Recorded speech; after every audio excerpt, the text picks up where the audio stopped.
Thanks for joining me in this video. Today I have the pleasure of sharing an interview that I did with Charles Floate. He's a well-known SEO expert out of the UK, owner of charlesfloate.com and CMO at PressWhizz. He's spoken at over 40 plus conferences across 5 continents and is the only well-known and respected SEO expert that I know of who's also known for black hat strategies. If you are interested in digital marketing or SEO in any way, this is one that you definitely won't want to miss. So here with Charles Floate. How's it going? Thanks for joining me. I appreciate it. Yeah, it's going great. Thanks for having me, Caleb. Yeah, good to see you. So Charles, you're from the UK. Legend has it that you've been doing SEO since a child, right? So you kind of have an advantage on a lot of people. Can you kind of tell us a little bit about your story, how you got started with SEO and have been doing it since a child? Yeah, for sure. So I was actually, I think the level of competition or something equivalent in the US is like D1 or something. I was a D1 sprinter in high school. So I was really fast, and I was like the fastest in my primary school, which is before you go into like middle and high school in the UK.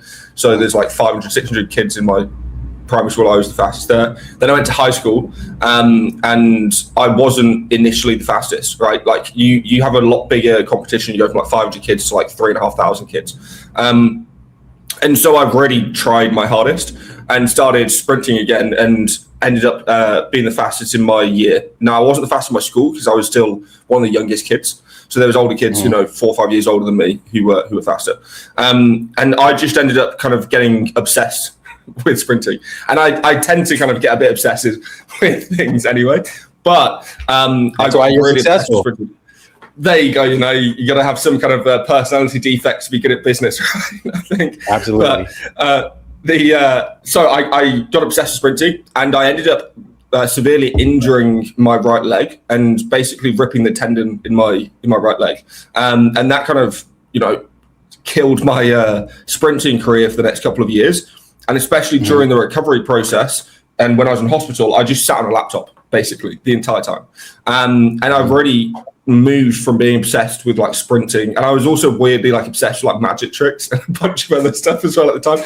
So what happens when you're like 11 years old, And I started becoming obsessed with computers. And by the time I was around 12, I was like hacking stuff, and I was mostly like video games and like websites and WordPress and like, if you remember cPanel back in the day, I was trying to get into like cPanels and things like, I don't know, I was a 12-year-old kid again.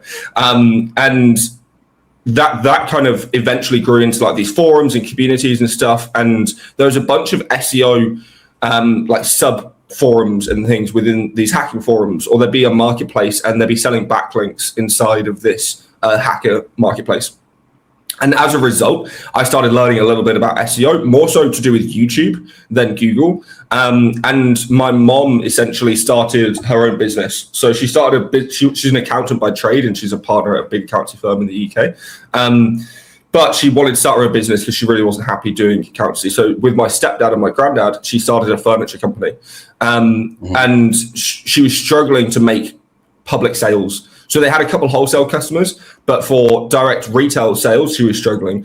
So she ended up building a website. And at the time, I didn't have the full, developer skill set to build a website. I was mostly just messing around with computers, more like a script kiddie at that point than actually a code or anything.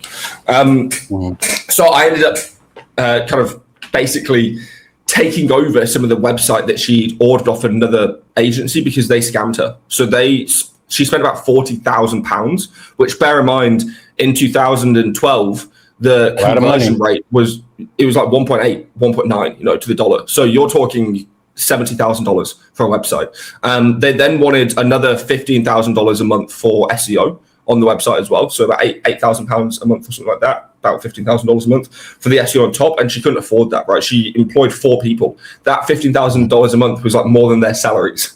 More than her HR cost was. So that didn't make much sense.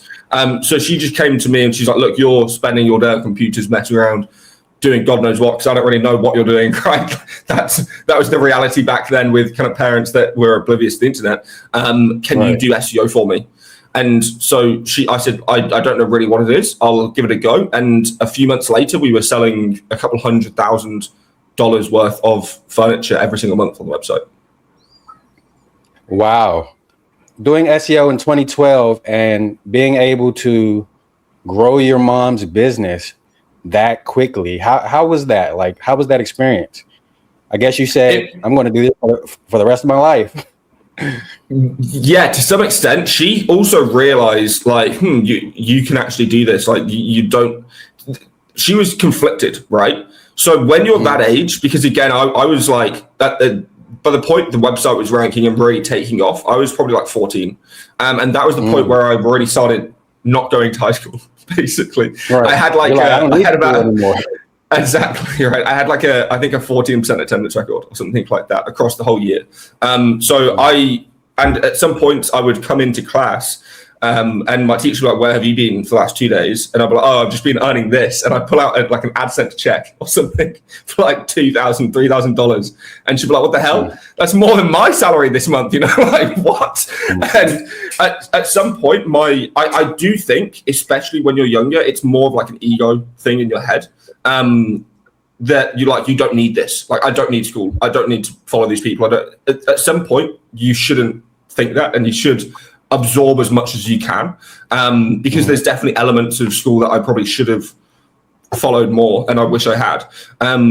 But with that being said, the entrepreneurial path, especially nowadays, I would recommend a lot of people don't go to university. Don't go and spend 5, 6, 7 years chasing something when the world is going to look completely different at the end of that course as when you started.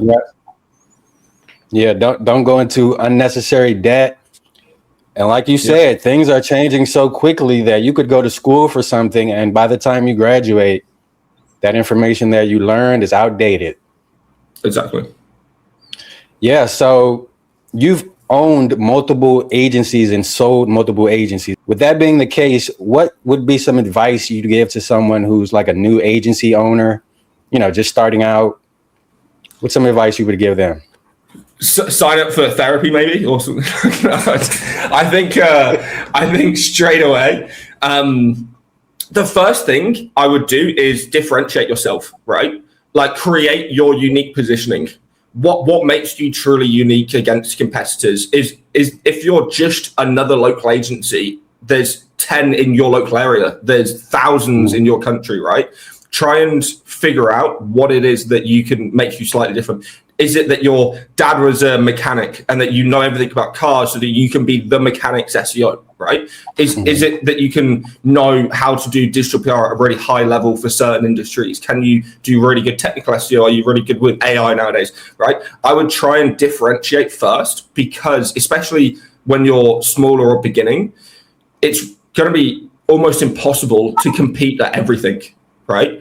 If you're going to be doing a true agency and you're doing web design, SEO, PPC, the whole kind of marketing, social media posts, right? There's no way on earth that you are going to be the best locally at all of those things. And at some point, if a client hires you for all of them, you're going to probably start losing clients because one area sucked, even if the other areas were fantastic, right? So I would always recommend, especially when you're starting out, to just niche or focus down and become the real granular person for that, to the point where you're even promoting yourself so much online that the AI starts picking up those references back to you as the person for that specific area, right? That's a fantastic example for the more white hat folks in the crowd. I personally would always, with a caveat on that, still maintain a focus area in some vertical that is going to make sense. So as a prime example, right, I probably wouldn't be working on like a content agency because AI has massively disrupted content.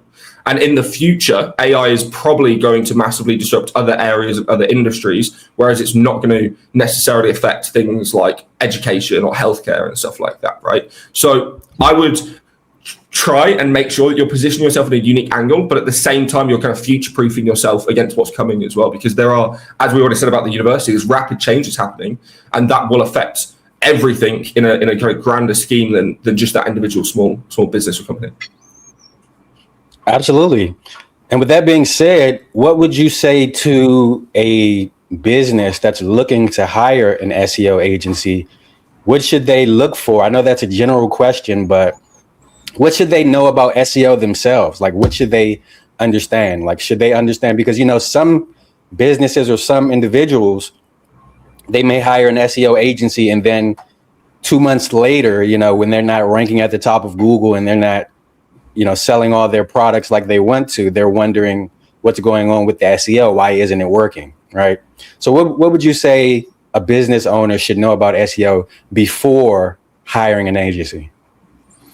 The first thing I would say is know the SEO that's relevant to you, right? So are you a local business? Then you only really care about the map packs, right? Are you an e-commerce? Then you want to know about the shopping feeds and merchant feeds and all that kind of stuff as well, right? Are you doing lead generation? Then do you want to know about updates that seriously affected some SERPs and AI overviews, taking away clicks for people signing up for forms, all of those kind of things, right? Whatever your kind of target area is, you want to have at least a base understanding of what you are going to be putting yourself in to get a result out of, right? Right.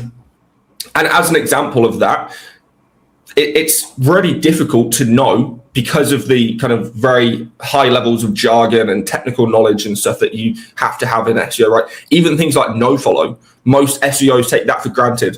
If you tell a CEO or COO what a no follow is, most of them are going to be like looking at you like, what? The easiest and they don't really way, care. They don't really care. They just want to know what's going on with the bottom line. Exactly, right. They want to know the end results. So yeah, exactly. So again, with clients, I think it's easier to the number one kind of due diligence you can do is just ask for previous results, especially anything that is similar or related to you, and then ask for testimonials to kind of back that up, right? After a reference, can you email this person and be like, hey, I'm thinking about signing up with this agency. They said that they've worked with you for the last 3 or 4 years. Could you give me a little bit of feedback? I'm looking at working with them on this. Did they do this for you? 99% of clients that are happy with that service will reply to that email back to you, right? If they're not happy, they won't reply to that email or they'll tell you, right? That's the baseline you should be doing. The secondary thing is asking them what they're going to do for you, right? So proposals are all proposals in SEO, especially if you're a client that is going to do any significant spend, which is 3,000 a month plus, you're talking a proposal should be custom. It shouldn't be a pre-packaged proposal that every other client has got, and you will be able to tell that very quickly, right? They should be able to tell, okay, because of this, you're in this position, your website is this old with this many pages with this, we're going to do this to the website. Because you have this link profile and your competitors have this link profile, we're going to try and build these links, right? You should be able to kind of be given a relevant proposal to your website, not just a generic package that every other client has been given.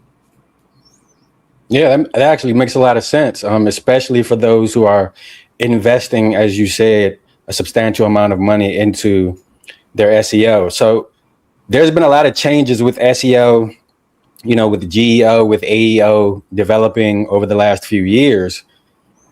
What would you say is important as far as the fundamentals of SEO? What's still relevant as far as the basics of SEO, the things that worked 5 years ago? What still works now? The number one, I will go back to the one thing being links. Obviously, of course, that's going to be my number one caveat, that Google built its entire algorithm on PageRank, and that was the thing that allowed Google to kind of be the search engine. And they have not taken back off of that. They're still very, very heavily reliant on links. With that being said, the fundamentals are still reverse engineering, right? Like intent matching what the Google wants to see out of pages in the SERP to the pages that you're building for that keyword. Making sure that you have the elements on the web page itself to be able to rank for trusted queries, why and whale queries, that kind of thing. Making sure that the page doesn't take 10 seconds to load, right? It's loading as fast as possible. User engagement signals, just to make sure that, because again, Google's much more reliant on Chrome and user engagement signals than they were probably 5 years ago. But you still want to be making sure that your website has the CTAs in place or has the design and UX and UI in place to not have high levels of bounce rate, and to make sure that people actually engage. with the site itself. And then kind of harping back to EEAT and all that kind of stuff, just validating your entity. So making sure that Google actually understands who you are, trusts your brand, knows what category your website and brand should be in specifically, right? Like not a broad home and garden category. This is a home furniture e-commerce website, right? Like a specific categorization that's very easy for Google to understand. All of that kind of stuff is just basic fundamental processing and how Google processes and understands and caches data. And in general, it's nothing I've said is very controversial, right? Like a lot of people, a lot of people in SEO. Those are the basics. Exactly. Yeah. And that's how Google works, right? So you want to make sure that you're feeding the requirements or the basics and the fundamentals that Google is looking for. With that being said, what's new with SEO? What's new with AEO, GEO? You know, what's working now that did not work 5 and 10 years ago? Yep, mention building, 100%, right? Google was terrible at connecting entities to websites. So if you just had a blog post on, you know, me, it wasn't that great at connecting a blog post about me to my, you know, charleswhite.com, right? So nowadays, the AI, the entire kind of process that you do, you don't really need links, it's mentions to get the AI to summarize you in the output, right? That might be the case that you have to get in their training data somewhat. That might be the case that you have to rank for, you know, best CRM tools, whatever specific keyword that you're trying to rank your specific service or product for. And it also might mean that you're trying to actively bolster up your own website's reputation and trustworthiness inside Google as well, just to make sure that they are positioning you higher and higher and higher up that totem pole as well. I do think in terms of new stuff for Google's algorithm, there's basically nothing new, unfortunately, right? There's been very minor changes that have been happening with the latest updates over the last couple of years. They're not very impactful whatsoever. And when they are impactful, often what we're seeing is they're impactful on sites that they shouldn't be, right? Like there's very high quality expert blog posts getting absolutely smashed, and then some black hat 301 aged canonical subdomain, right? Just like completely random mismatched black hat techniques together is outranking it. So I think that fundamentally the algorithm's quality is kind of broken, and that the engineers don't know necessarily how to fix it, and that they don't have the same resources and people that they had before. A lot of those resources have been moved into AI and moved into Google's AI vision, and essentially the expensive anti-spam systems and the expensive updates that used to have a lot of training data and things, those have been kind of removed or sidelined. And I think Google's mentality is AI will replace this, right? Like they don't need to fix the blue links, they don't need to fix the algorithm if the AI mode is eventually going to replace it anyway. Yeah, I think it'll eventually be not necessarily just AI mode, but some blend of AI mode and what we see now. I don't know if you've used Chrome in the last couple of months, and you can do split tab view inside of Chrome. So you can basically have one tab open, but it actually has two tabs in one open. So you have two different web pages at the same time in your browser, right? There was a pretty interesting AI research done, or a screenshot leaked or something that happened on Reddit a couple of weeks ago, which showed Google's new AI interface, which basically on the left-hand side, you have the AI mode chat, and on the right-hand side is your browser. And the right-hand side will show the web pages that is being loaded, and you can click in the chat for a link from the AI, and it'll open the web page on the right-hand side, but you still have the chat visible. It's just the actual site. And that, I think, is probably somewhat, like you just said, is what we will probably move more towards in the future. How are you thinking about backlinks? Yeah, so I am in a position where obviously it's kind of relative to whatever website I'm doing. With that being said, there's kind of consistent strategies that we've been using that are quite reliable. The very first one, obviously, is like we kind of already talked about, which is entity validation, entity stacking, making sure that Google actually trusts and validates your website. That's majority of SEO community will tell you EEAT is on page, and that it's going to be, you know, your author bio and your about page and stuff like that. from our testing and our research, it's off page. It's external signals. It's Google looking for signals it already trusts from website it already trusts to then trust your website. And they're looking for an overwhelming number of those signals, which is from not from even our testing, this is actually from Jason Bernard's testing, who literally wrote the book on entity SEO. He says that Google needs about 35 of those trusted entity signals to be able to validate your entity, basically. So 35 trusted backlinks. 1,000%, right? Yeah.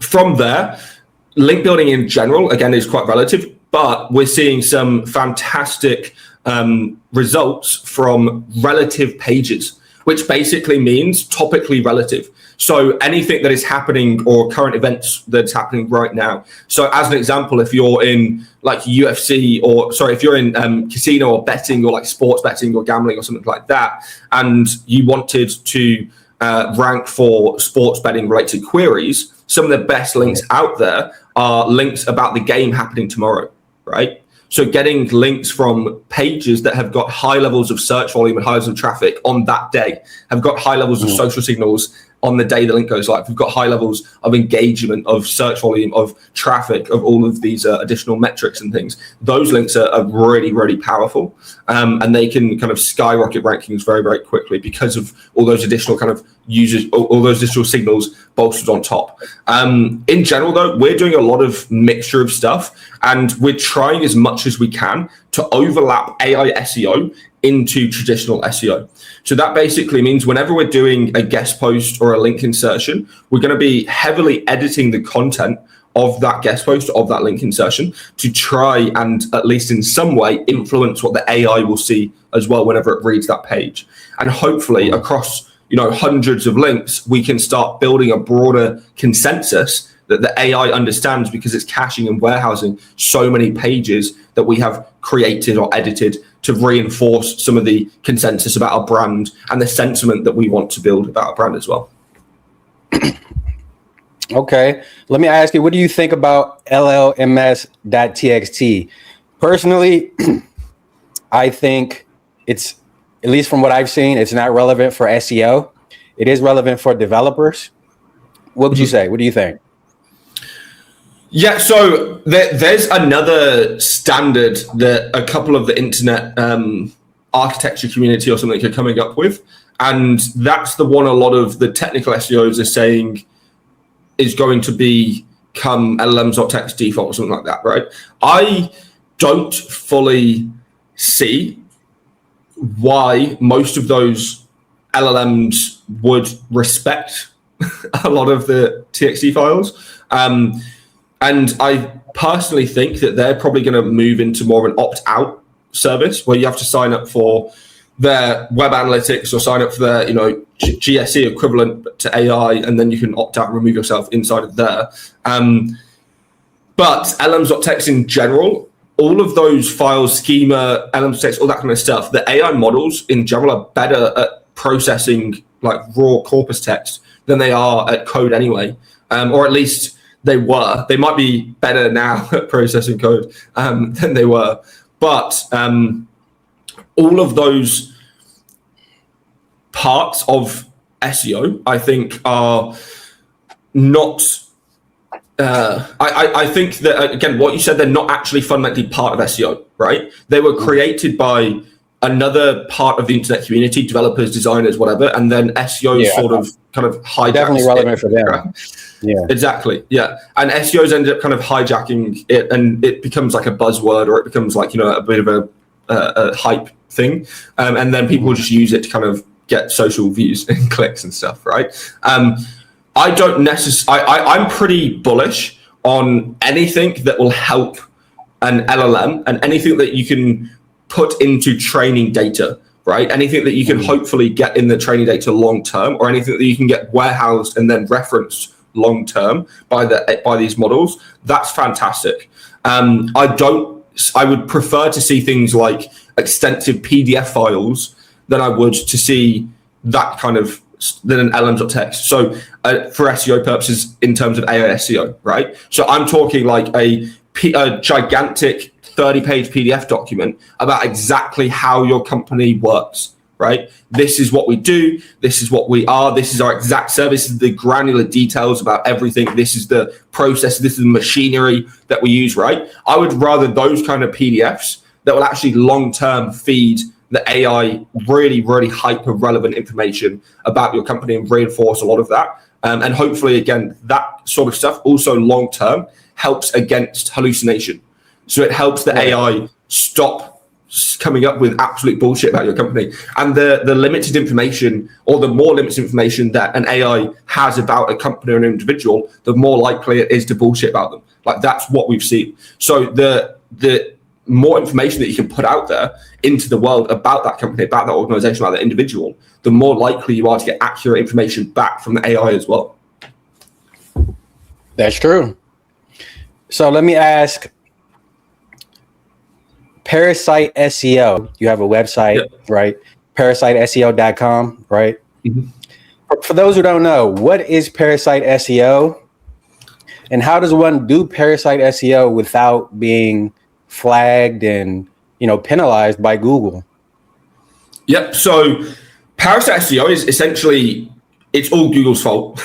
It's all their own fault, right? For the longest time, Google has been obsessed with authority as kind of a baseline metric for not just rank, but also like trust and validation and anti-spam and anti-scam and all that kind of stuff as well.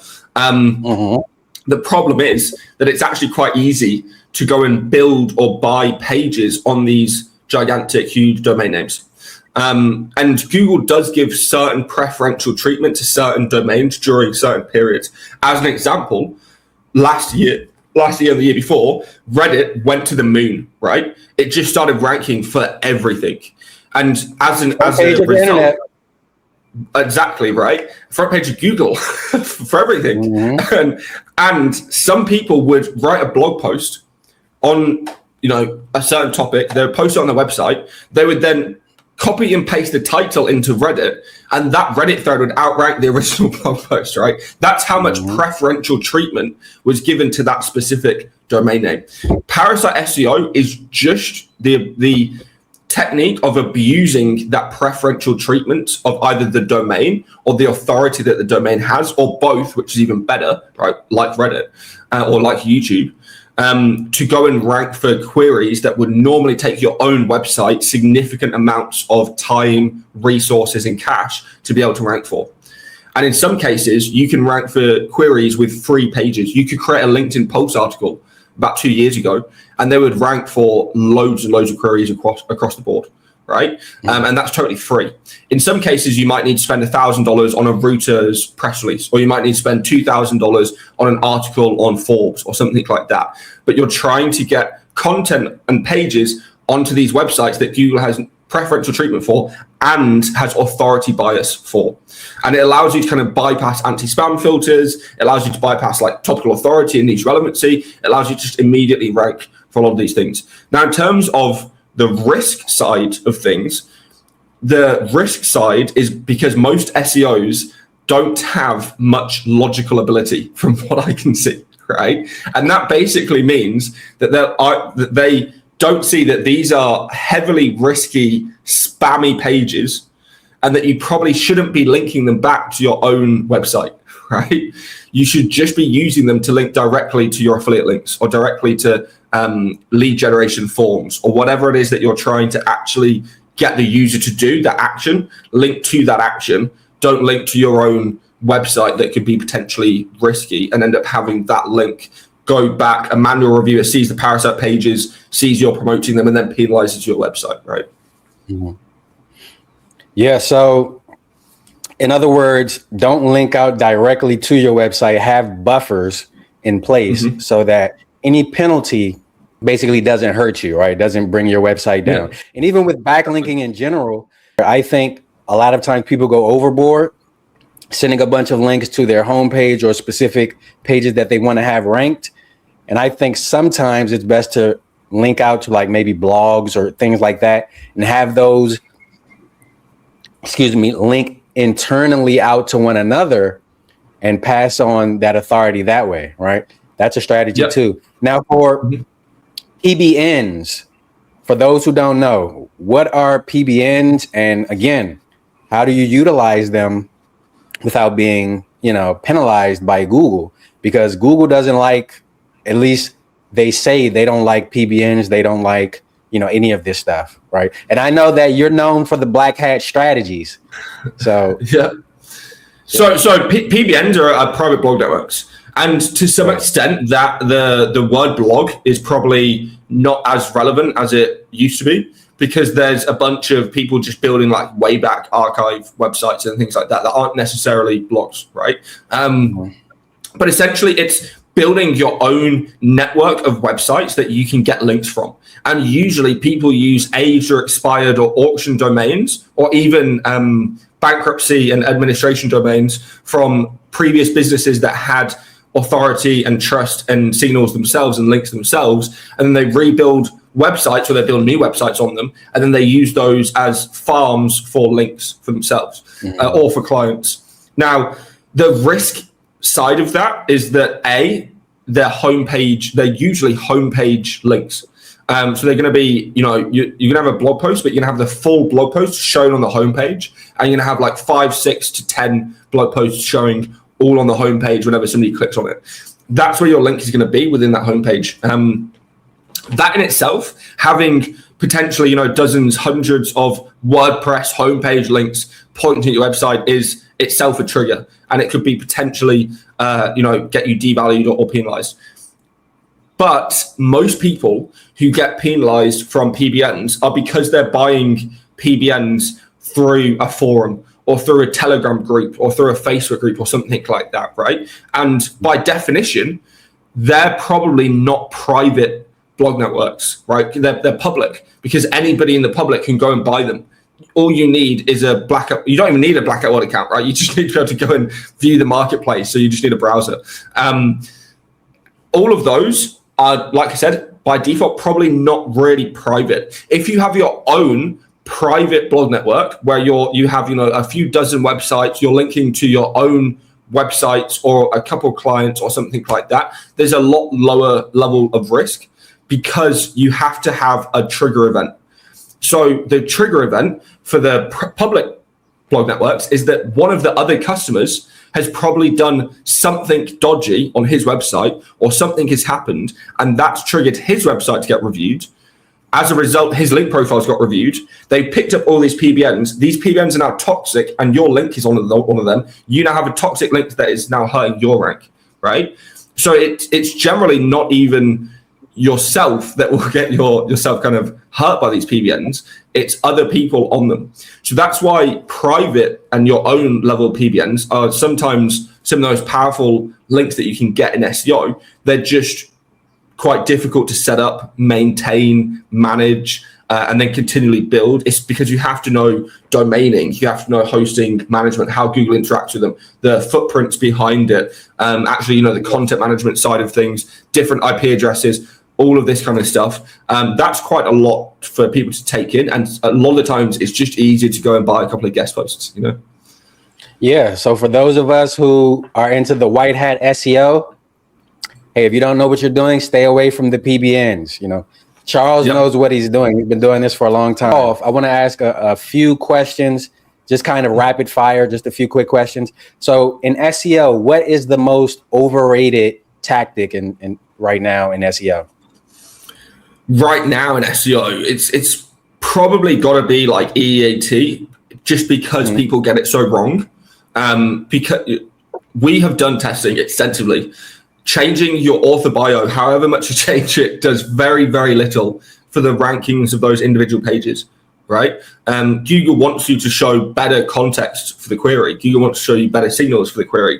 It doesn't necessarily care about your description about how you got into writing about that topic 10 years ago, and people get obsessive over these things, like really, really will spend hours and hours and hours editing their about page, right? And if they'd spent that time optimizing their money page and landing pages, they probably would have got 10 times the traffic that they did optimizing their about page.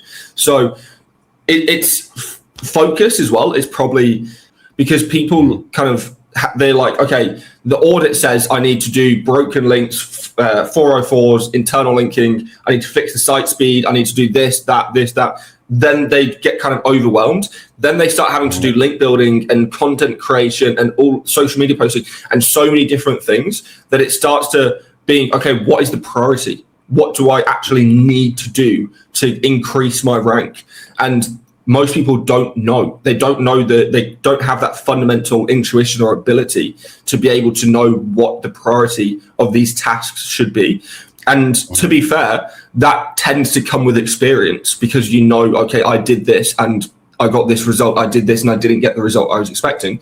That does somewhat come with experience, but you can still game theory it out, right? You can still plan it out. You can still, even if it's just the case of speaking to ChatGPT or Gemini or whatever, or Claude, trying to actually come up with a proper plan and progress and prioritization queue, that is massive. And that will lead to quicker and better and sustained results than randomly and sporadically fixing X, Y, and Z whenever you can, right? So what's one metric that you find to be more important than rankings when it comes? Obviously, we already know it's going to be conversions, but other than conversions, what's more important than rankings? It's definitely niche dependent, but I really like going back to time on site and bounce rate and things like that, right? The more users that engage with your content and the more users that engage with your website, the better. That's twofold, right? It's algorithmically better for your actual rank, but it's better for the conversions on the other end as well. So I'm a massive proponent in things like dwell trapping and stuff like that, which is basically trying to get people to spend more time on their website using specific elements on a page or specific CRO elements and things like that to get people interacting with a page or get people to scroll or get people to do things like that. I'm a massive proponent of that. And the more we have done those things to our own websites, the better those websites have ranked, the better they have converted as well.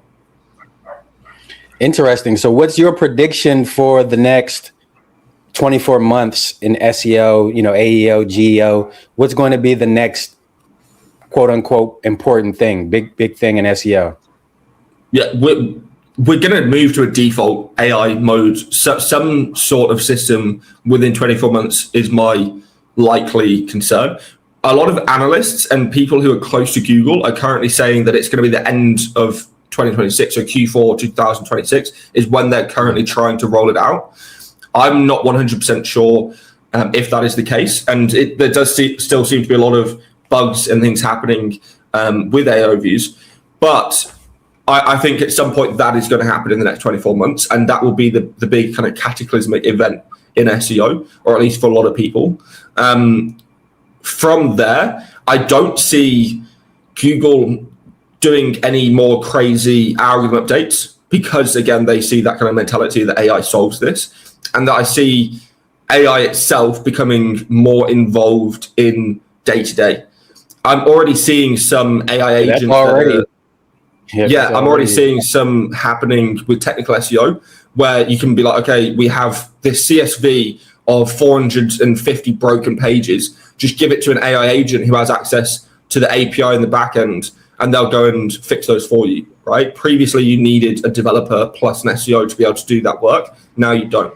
I see 100%. That kind of scaling up massively over the next couple of months or the next year or so, and probably replacing a lot of individual freelancers or VAs or something like that, especially for the more technical tasks where it can be done through an API and a couple of the bits and pieces.